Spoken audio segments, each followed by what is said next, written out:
खुदावंद के ज़िंदा और पाक कलाम में से अहबार की किताब उसका 5वां बाब।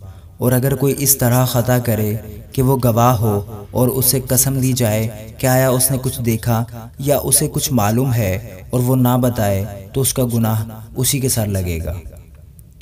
या अगर कोई शख्स किसी नापाक चीज़ को छू ले, ख्वाह वो नापाक जानवर हो या नापाक चौपाए या नापाक रेंगने वाले जानदार की लाश हो, तो चाहे उसे मालूम भी ना हो कि वो नापाक हो गया है तो भी वो मुजरिम ठहरेगा। या अगर वो इंसान की उन नजासतों में से जिनसे वो निजस हो जाता है किसी निजासत को छू ले और उसे मालूम ना हो, तो वो उस वक्त मुजरिम ठहरेगा जब उसे मालूम हो जाएगा। या अगर कोई बगैर सोचे अपनी ज़बान से बुराई या भलाई करने की कसम खा ले, तो वो कसम खाकर वो आदमी चाहे कैसी ही बात बगैर सोचे कह दे, बशर्ते कि उसे मालूम ना हो, तो ऐसी बात में मुजरिम उस वक्त ठहरेगा जब उसे मालूम हो जाएगा।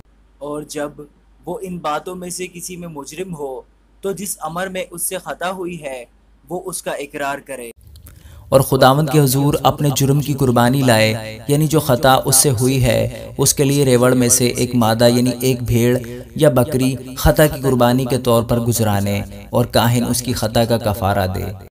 और अगर उसे भेड़ देने का मकदूर ना हो, तो वो अपनी ख़ता के लिए जुर्म की कुर्बानी के तौर पर 2 कुमरियाँ या कबूतर के 2 बच्चे खुदावंद के हुजूर गुजराने, एक ख़ता की कुर्बानी के लिए और दूसरा सोखतनी कुर्बानी के लिए। वो उन्हें काहिन के पास ले आए जो पहले उसे जो ख़ता की कुर्बानी के लिए है गुजराने, और उसका सर गर्दन के पास से मरोड़ डाले पर उसे अलग न करे, और ख़ता की कुर्बानी का कुछ खून मज़बा के पहलू पर छिड़के और बाकी खून को मज़बा के पाया पे गिर जाने दे। ये ख़ता की कुर्बानी है।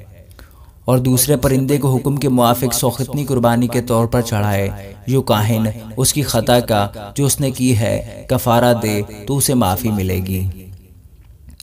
और अगर उसे 2 कुमरियाँ या कबूतर के 2 बच्चे लाने का भी मकदूर ना हो, तो वो अपनी ख़ता के वास्ते अपने चढ़ावे के तौर पर एफ़ा के 10वें हिस्से के बराबर मैदा ख़ता की कुर्बानी के लिए लाए।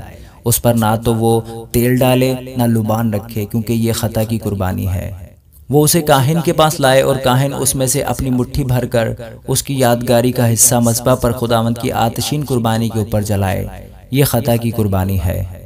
यूँ काहिन उसके लिए इन बातों में से जिस किसी में उससे ख़ता हुई है उस ख़ता का कफ़ारा दे तो उसे माफ़ी मिलेगी, और जो कुछ बाकी रह जाएगा वो नज़र की कुर्बानी की तरह काहिन का होगा।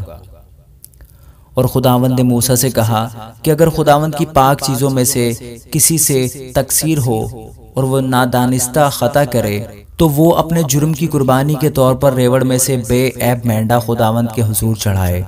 जुर्म की कुर्बानी के लिए उसकी कीमत मकदिस की मिसकाल के हिसाब से चांदी की उतनी ही मिसकालें हों जितनी तू मुकर्रर कर दे, और जिस पाक चीज़ में उससे तकसीर हुई है वो उसका मुआवजा दे, और उसमें 5वां हिस्सा और बढ़ाकर उसे काहिन के हवाले करे। यूँ काहिन जुर्म की कुर्बानी का मेंढा चढ़ाकर उसका कफ़ारा दे तो उसे माफ़ी मिलेगी। और अगर कोई ख़ता करे और उन कामों में से जिन्हें खुदावंद ने मना किया है किसी काम को करे, तो चाहे वो ये बात जानता भी ना हो तो भी मुजरिम ठहरेगा और उसका गुनाह उसके सर लगेगा। बस वो रेवड़ में से एक बेऐब मेंढा उतने ही दाम का जो तू मुकर्रर कर दे जुर्म की कुर्बानी के तौर पर काहिन के पास लाए। यूँ काहिन उसकी उस बात का जिसमें उसने नादानिस्ता चूक हो गई कफ़ारा दे तो उसे माफ़ी मिलेगी। ये जुर्म की कुर्बानी है क्योंकि वो यकीनन खुदावंद के आगे मुजरिम है। आमीन।